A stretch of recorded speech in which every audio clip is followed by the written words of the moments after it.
So now in the last chapter, we had gone ahead with the creation of our Azure storage account.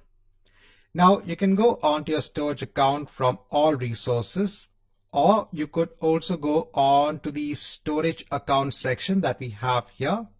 You can click on it and then you can go on to your storage account. So let's go on to our first feature, which is the containers. So this feature can be used for storing your blobs or storing your objects. Now by objects, we mean your videos, your images, even your normal files. All of these objects can then be accessed via a unique URL. Now the first thing that we need to do is to create a container for holding these objects. So let me go ahead and create a new container. So here I can just give a name for the container. Now in the public access level, I'm keeping as private, no anonymous access. Let me hit on create. Now next I'll go on to the container. Now once we have the container in place, I can then now start uploading my objects such as my files onto this container. So let me click on upload. Now here I can select a file from my local machine. So here I'm just going on to the temp folder which I have on my local machine. So I have an image and I have a PDF document. Let me choose both of them and let me hit on open.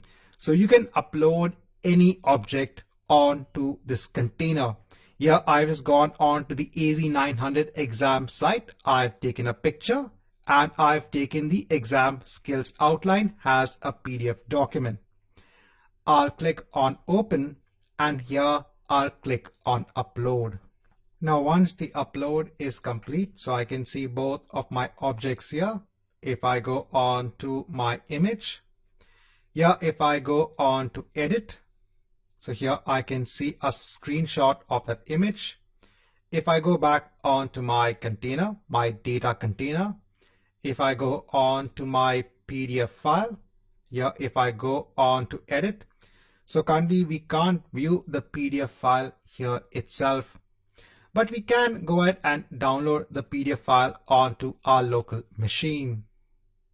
Now if I go on to back onto my container and if I click on any object, now here we get something known as a URL. So this will be a unique URL for each object that you upload onto a container in this Azure BLOB service.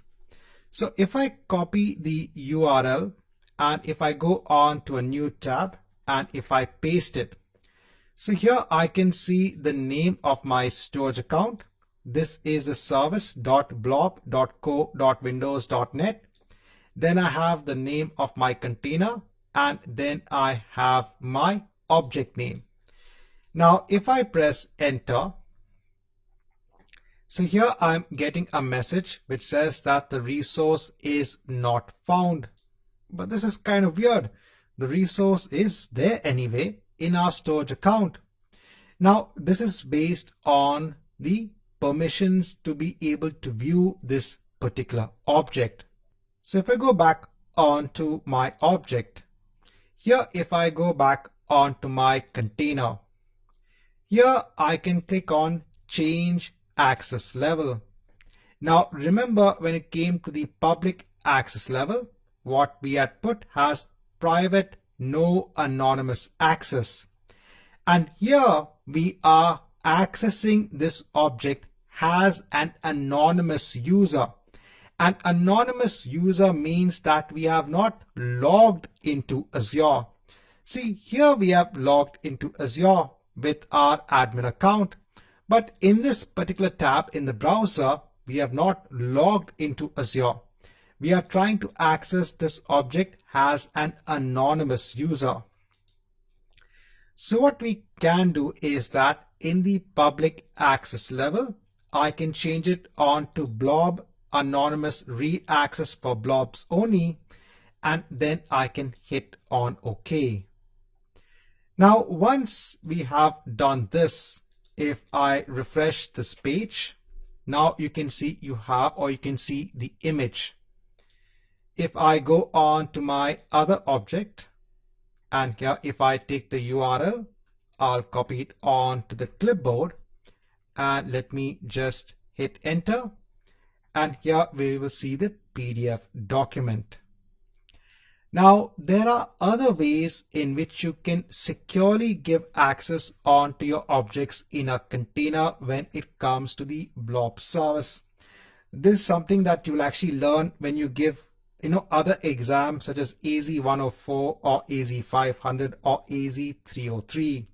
So at that point in time, you will learn other features or other ways in which you can securely give access onto your objects.